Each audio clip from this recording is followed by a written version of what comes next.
है प्रेम। कई बार ऐसा होता है हमारा पेट तो भरा हुआ है लेकिन माता जी गाजर का हलवा ले रही, मुझे थोड़ा तो खाना ही पड़ेगा।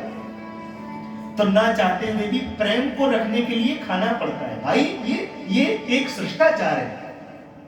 या तो पेट में भूख हो या सामने वाले के मन में प्रेम हो,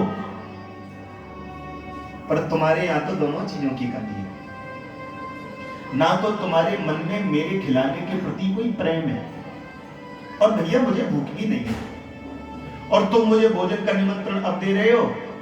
हमें तो भोजन का निमंत्रण पहले ही मिल चुका है। आपको निमंत्रण हस्तिनापुर में किसने दे दिया? बोले वो विदुर चाचा जी की चिट्ठी आई थी हमारी द्वारिका में कि कन्हैया जब भी हस्तिनापुर पधारो तो भोजन तो मेरे घर पे ही होगा, डिनर। प्रेम से बोलो राधे राधे। अच्छा, विदुर जी भी उसी सभा में बैठे। विदुर जी मन में सोच रहे हैं हमने तो कोई चिट्ठी नहीं भेजी, हमने तो कोई निमंत्रण नहीं भेजा, ये कन्हैया झूठ बहुत बोलते हैं। अब देखो लेकिन कितना भाग्यवान हूं मैं, इतने बड़े बड़े राजाओं के बीच में, इतने बड़े बड़े ऋषियों के बीच में भगवान ने मेरा नाम लिया और मेरा मान बढ़ाया। मेरे घर भोजन करने आएंगे कन्हैया। सोई विदुर जी भागे और सीधे पहुंच गए बाजार में। अरे कुछ अच्छा ले चलूं, माखन मिश्री बहुत अच्छी लगती है उनको, और कुछ खोवे के लड्डू, कुछ ये कुछ वो। विदुर जी तो पहुंचे भोजन की व्यवस्था करने, इतने में तो भगवान उनकी कुटिया पे ही पहुंच गए। सुनो, दरवाजा खटखटा करके बोले काकी जी हम द्वारिकाधीश कृष्ण आए, खोलो दरवाजा। कहते हैं उस समय विदुरानी जी स्नान कर रही थी, कुछ वस्त्र पहन रखे थे, कुछ वस्त्र नहीं थे, लेकिन जैसे ही कन्हैया की आवाज सुनी, कहते हैं विदुरानी तो प्रेम में ऐसी विह्वल हुई, जैसी थी ऐसी ही भागी। ओहो कृष्ण आ गए, अरे कृष्ण आ गए, गोविंद आ गए, द्वारिकानाथ आ गए। और जो दरवाजा खोला, भगवान समझ के काकी जी तो हमारे प्रेम में विह्वल हो गई हैं, तो अपनी काली कमलिया भगवान ने फेंकी। अरे काकी जी आप वस्त्र अलंकार पहन लो, हम अब यहीं रुकेंगे, आज रात्रि में यहीं विश्राम होगा। जल्दी से उल्टे सीधे वस्त्र पहने हैं, मन में बड़ा संकोच है। द्वारिकानाथ को जो कि सोने के सिंहासन पर बैठते हैं, जो कि दूध से भी कोमल सैया पर विराजते हैं, उनको इस टूटी फूटी कुटिया में कहां बिठाऊं? सो हाथ में पटला लेकर दौड़ रही है, गोविंद तुम यहाँ बैठो, अरे ये जगह ठीक नहीं है, तुम यहाँ आ जाओ, अरे नहीं ये भी जगह ठीक नहीं है, तुम यहाँ आ जाओ। और ऐसी प्रेम में भर गई मैया कि पटला भी उल्टा बिछा दिया, पाए तो कर दिए ऊपर और पटला कर दिया नीचे, और भगवान प्रेम से उसी पर बैठ गए। अच्छा सुनो, जैसे कोई बालक स्कूल से लौट करके आए तो भूखा बालक दुनिया में संकोच कर लेता है, लेकिन माँ से संकोच नहीं करता। भूख लगी होती है तो माँ से तो कह ही देता है भूख लगी है, जल्दी कुछ खाने को दे दो। तो आज ऐसे ही भगवान भी बिल्कुल माँ जैसा व्यवहार कर रहे हैं। विदुरानी से बोले काकी जी बहुत जोर की भूख है, जल्दी कुछ खिला दो। अब विदुरानी ने देखा घर में तो कुछ है नहीं, सामने केले का बगीचा है, गोविंद तुम बैठो, अभी बस व्यवस्था करके लाई। सो विदुरानी गई और पूरे एक केले का गुच्छा तोड़ करके और टोकरे में सजा करके लाई, बगल में ही बैठ गई। गोविंद के मुंह को निहार रही है, इतनी प्रेम में भरी हुई है, केले को छीलती है, केला तो नीचे फेंक देती है, छिलका भगवान को पकड़ा देती है, और भगवान उस छिलके को खा के बोलते हैं बहुत मीठा है, और दो ना। एक नहीं, दो नहीं, तीन नहीं, दर्जनों छिलके भगवान खा गए। सुनो, इतने में ही आ गए विदुर जी। विदुर जी ने देखा ये क्या हो रहा है, ये दर्जनों केले नीचे पड़े हैं और श्रीमान जी केले का छिलका ऐसे प्रेम से खा रहे हैं जैसे 56 भोग खा रहे हैं क्या। धीरे से विदुरानी को आकर के हल्का सा तुमको अकल नहीं है, इतने छिलके भगवान को खिला दिए। अरे घर में आए हुए अतिथि के साथ में कोई ऐसा करता है क्या? सुंदर सी थाली लेकर के आए और सारे 56 भोग सजा के लाए, गोविंद तुम ये खाओ।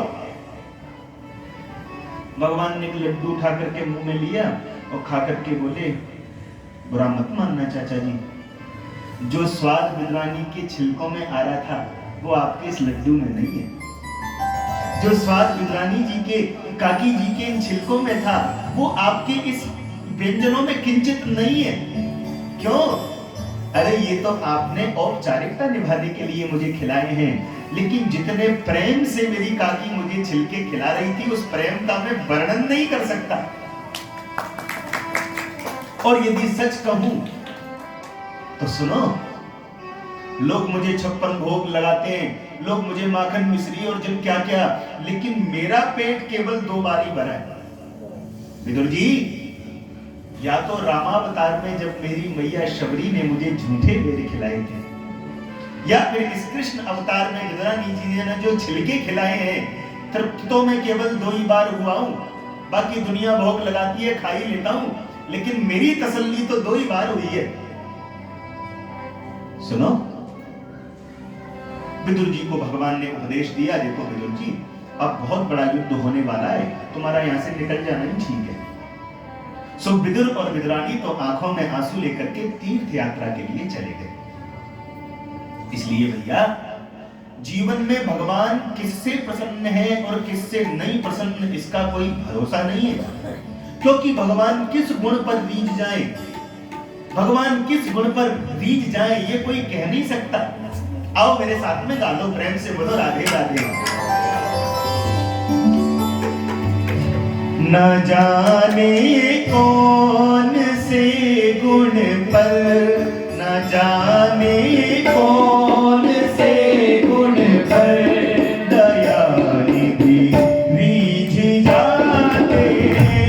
न जाने कौन से गुण पर दया निधि रीझ जाते हैं। न जाने कौन से गुण पर दया निधि रीझ जाते हैं। न जाने कौन से गुण पर दया निधि रीझ जाते हैं। न जाने कौन से गुण पर दया निधि रीझ जाते हैं। न जाने कौन से गुण पर दया निधि रीझ जाते हैं। न जाने कौन से गुण पर दया निधि रीझ जाते हैं। न जाने कौन से गुण पर दया निधि रीझ जाते हैं। यही हरि भक्त कहते हैं, यही हरि भक्त कहते हैं, यही सदग्रंथ गाते हैं, यही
चरणोदक भगवान का, जो भगवान का चरणोदक सबको नहीं मिलता, शंकर जी को नहीं, ब्रह्मा जी को नहीं, किसी को नहीं, और वही चरणोदक भगवान वो चरणोदक स्वयं जाकर, वो चरणोदक स्वयं जाकर, वो चरणोदक स्वयं जाकर, वो चरणोदक स्वयं जाकर, केवट के भर लौटाते, वो चरणोदक स्वयं जाकर, केवट के जाने कौन से गुण कर गया भीग जाते, जाने कौन से गुण कर गया भीग जाते हैं, न जाने कौन से गुण कर गया भीग जाते हैं, न जाने कौन से गुण कर गया भीग जाते हैं, न जाने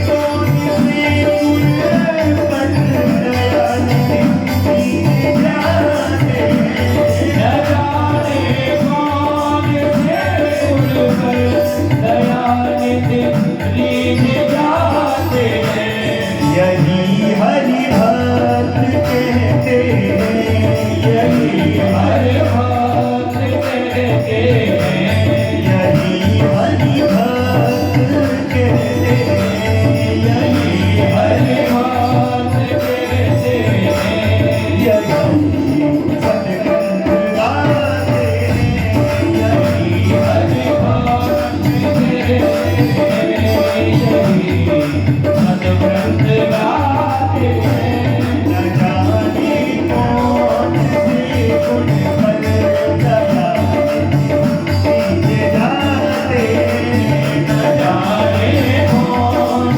से गुण कर गया भीग जाते हैं, न जाने कौन से गुण कर गया भीग जाते हैं, जाने कौन से गुण कर गया भीग जाते हैं, न जाने कौन से गुण कर गया भीग जाते हैं, न जाने कौन से गुण कर गया भीग जाते हैं, न जाने कौन से गुण कर गया भीग जाते हैं, न जाने कौन से गुण पर दयानिधि भीग जाते हैं, यही हरि भक्त कहते हैं, यही हरि भक्त कहते हैं, यही हरि भक्त कहते हैं, यही हरि भक्त कहते हैं, यही सतगुरु गाते हैं, यही हरि भक्त कहते हैं, यही सतगुरु गाते हैं, यही हरि भक्त कहते हैं, यही सतगुरु गाते हैं, यही हरि भक्त कहते हैं, यही सतगुरु गाते हैं, न जाने कौन से गुण कर गया भीग जाते हैं, न जाने कौन से गुण कर गया भीग जाते हैं। बोलो दीन बंधु भगवान की जय, जय श्री राधे श्याम। प्रेम से बोलो राधे राधे। कोई भरोसा नहीं है, न जाने कौन से गुण पर दया निधि बीत जाते हैं। अरे भाई, हमको चाहिए हम तो अपना कर्म बड़ी ईमानदारी से करें। सुनो, दो भक्त थे, उनको लगा चलो हमको भगवान का भजन करना चाहिए, भगवान की तपस्या करनी चाहिए, सो जंगल में आ गए। एक ही पेड़ के नीचे दोनों बैठे तपस्या कर रहे हैं। इतने में ही नारद जी आए। तो नारद जी से दोनों भक्त बोले, नारद जी हम भगवान की तपस्या में बैठे हैं, सुनो क्या आप हमें बता सकते हो भगवान कब मिलेंगे? नारद जी बोले, भाई अब हम पूछना पड़ेगा भगवान से। सो नारद जी अंतर्धान हुए और फिर दोबारा आए। हाँ नारद जी पूछे आए? बोले हाँ पूछ आए। तो कब मिलेंगे भगवान? नारद जी बोले, भैया जिस पेड़ के नीचे आप बैठे हो ना, इस पेड़ में जितने पत्ते हैं इतने जन्म आपको लेने पड़ेंगे, इतने जन्मों तक तपस्या करनी पड़ेगी, फिर भगवान मिलेंगे। सो एक भक्त ने तो फेंका आसन और फेंका कमंडल, बोले हो गई तपस्या। और जी ये पेड़ फिर इतने पत्ते हैं, कोई ठिकाना है? हमें नहीं चाहिए भगवान, चला गया। लेकिन दूसरा जो भक्त था ना, वो तो नाचने लग गया। हाँ नारद जी बोले, तुम काहे को नाच रहे हो? बोले हमको तो लगता था कभी मिलेंगे ही नहीं, पर आपने हमसे कह दिया ना कि जितने इस पेड़ में पत्ते हैं उतने जन्मों बाद। अरे मिलेंगे तो सही, चाहे जब मिल जाए, अब ये गारंटी तो मिल गई। चाहे जितने जन्म लेने पड़ जाए, चाहे जितनी तपस्या करनी पड़ जाए, कम से कम कंफर्म तो हो गया कि भगवान मिलेंगे। एक बात बोलूं, भगवान के मिलन में इतना सुख नहीं है जितना उनकी याद में रोने में सुख है। हाँ, भगवान के मिलन में उतना आनंद नहीं है जितना उनकी याद में तड़पने में जो आनंद है। एक एक पल अपने प्रियतम अपने ठाकुर की हमें याद बनी रहे, यही तो सबसे बड़ा सुख है। प्रेम से कहो राधे राधे। सुखदेव भगवान कहते हैं, परीक्षित इस प्रकार भगवान ने विदुर जी पर अपना अनुग्रह किया और आज भगवान अपनी द्वारिका को प्रस्थान कर गए। बोलो दीन बंधु भगवान की। अच्छा सुनो, विदुर जी कई वर्षों के बाद में तीर्थ यात्रा से लौटे। तो जैसे ही तीर्थ यात्रा से लौटे विदुर जी, तो मार्ग में उनको मिल गए भगवान के सखा उद्धव। वृंदावन में तो भगवान के दूसरे सखा हैं, तन सुखा, मन सुखा, श्रीदामा, मधुमंगल। लेकिन जब भगवान द्वारिका में गए ना, तो एक और सखा बने भगवान के नाम में, जिनका उद्धव। ये कोई साधारण मानव नहीं है, ये देवगुरु बृहस्पति जी के शिष्य हैं, बड़े ज्ञानी हैं उद्धव। आज जब विदुर जी ने उद्धव को देखा, हृदय से लगा लिया, भैया ठाकुर ठीक है, द्वारिका में कन्हैया स्वस्थ है, और वो महाभारत के युद्ध का क्या हुआ? हम तो अभी तीर्थ यात्रा से लौट रहे हैं, आपको कुछ नहीं पता? बोले ना, अरे विदुर जी महाभारत का युद्ध भी पूरा हो गया, कौरवों की पराजय हुई, पांडव विजयी हुए।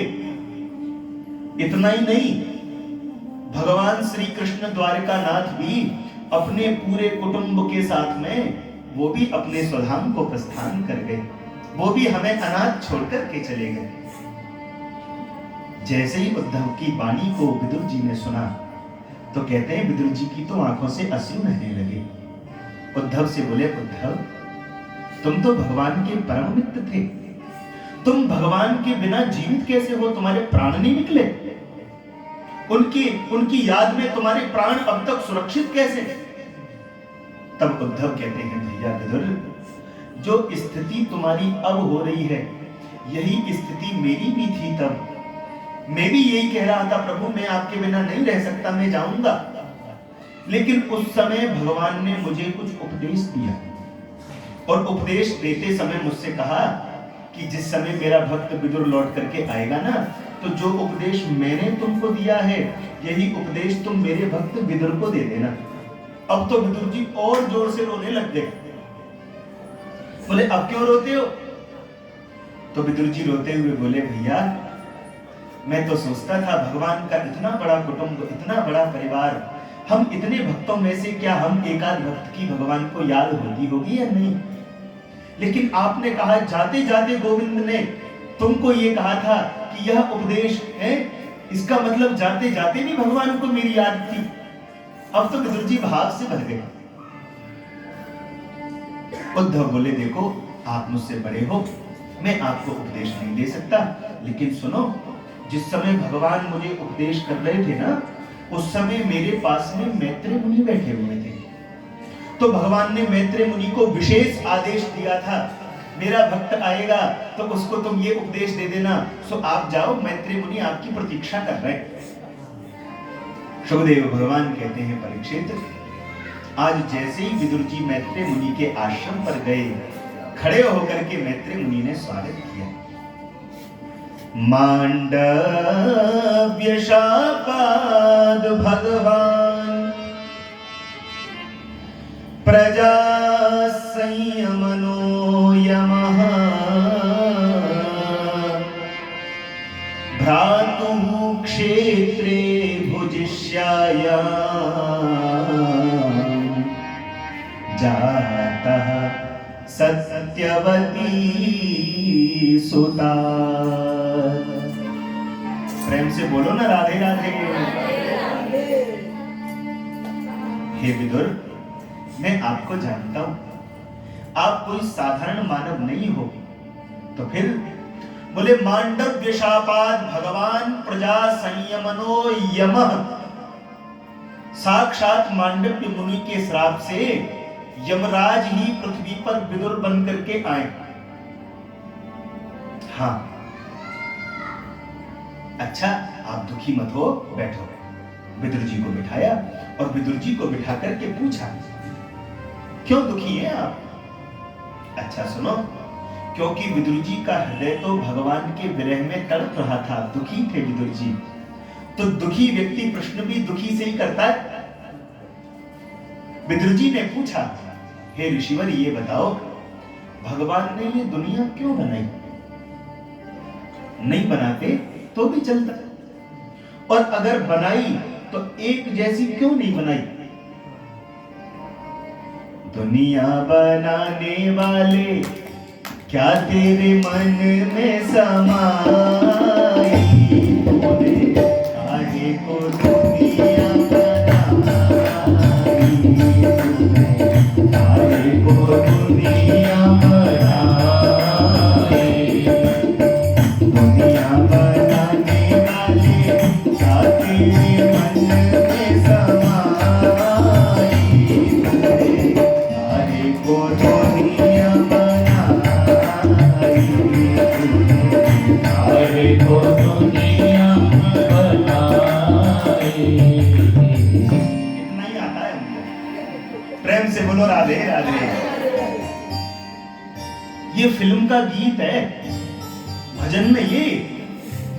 अच्छा सुनो, आज से 10, 20, 50 साल पहले जो फिल्में आती थी ना, उनके गीत भी बड़े सुंदर होते थे।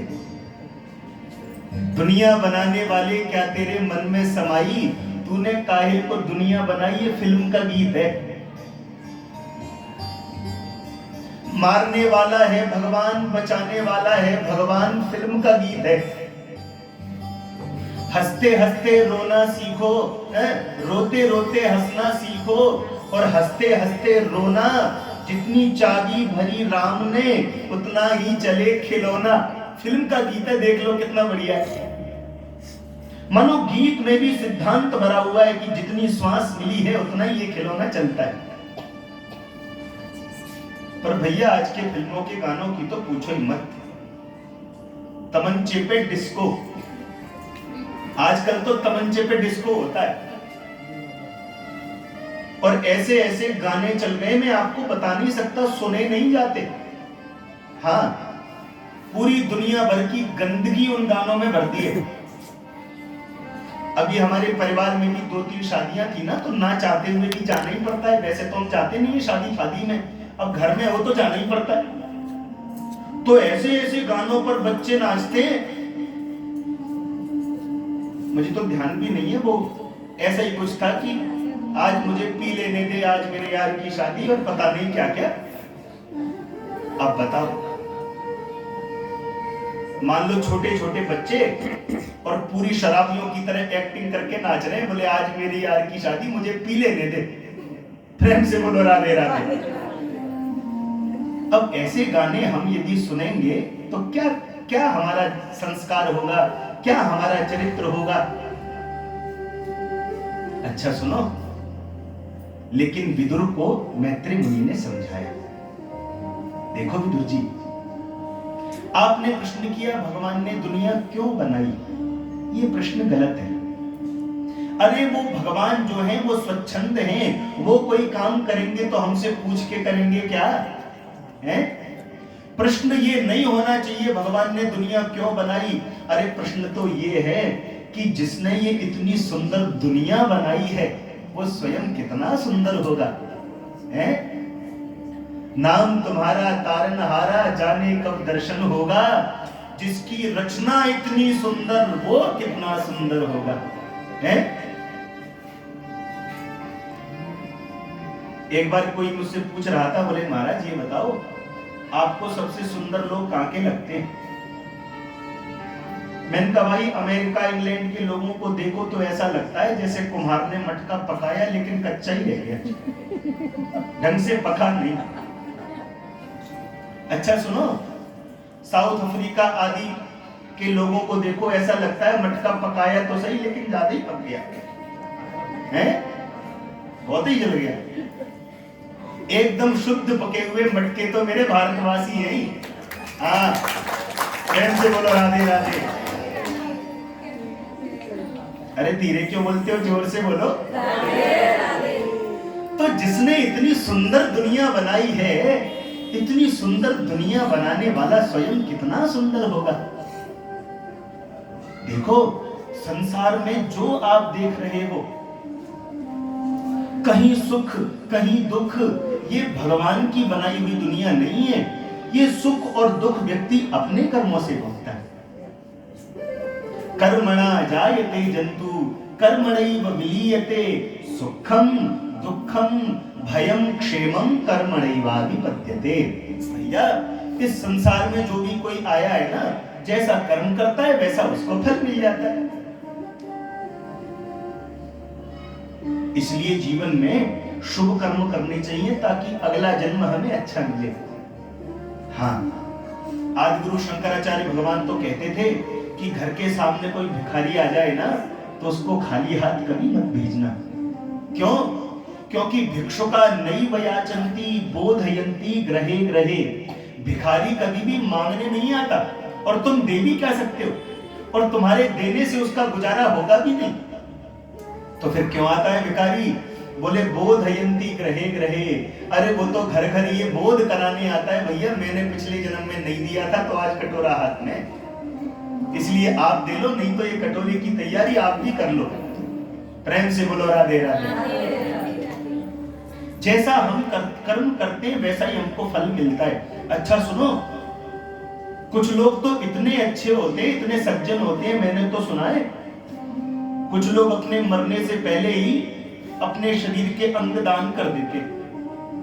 जब हम मर जाएं तो हमारी आंख अगर किसी के काम आ सके तो हमारी आंख निकाल लेना, हमारा दिल किसी के काम आ सके तो दिल भी निकाल लेना, और भी कोई अंग हमारा, मान लो वो मरते मरते भी अपना अंग भी दान कर जाते, तो मैंने सुना है अगले जन्म में उनको मोटी मोटी हिरन जैसी आंख मिलती है। हाँ, प्रेम से कहो राधे राधे। कोई किसी को सुख नहीं देता, कोई किसी को दुख नहीं देता। लक्ष्मण जी समझा रहे हैं निषाद राज गुरु को रामायण में, जिस समय निषाद राज गुरु ने लक्ष्मण से कहा ये माता केकई ने ठीक नहीं किया। अरे जिन राजकुमारों का राजा बनने का समय आया था उनको वन में भेज दिया, इतना दुख दे दिया मां ने। तब लक्ष्मण जी समझाते हुए कहते हैं नहीं भैया, को न काहू सुख दुख करी दाता, निज कृत कर्म भोग सब दाता। को न काहू सुख दुख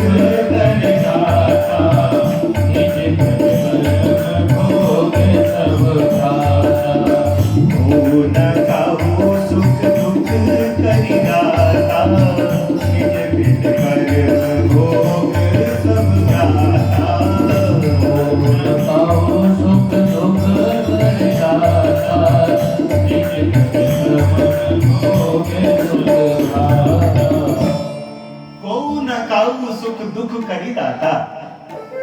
भैया निषाद राज, इस संसार में कोई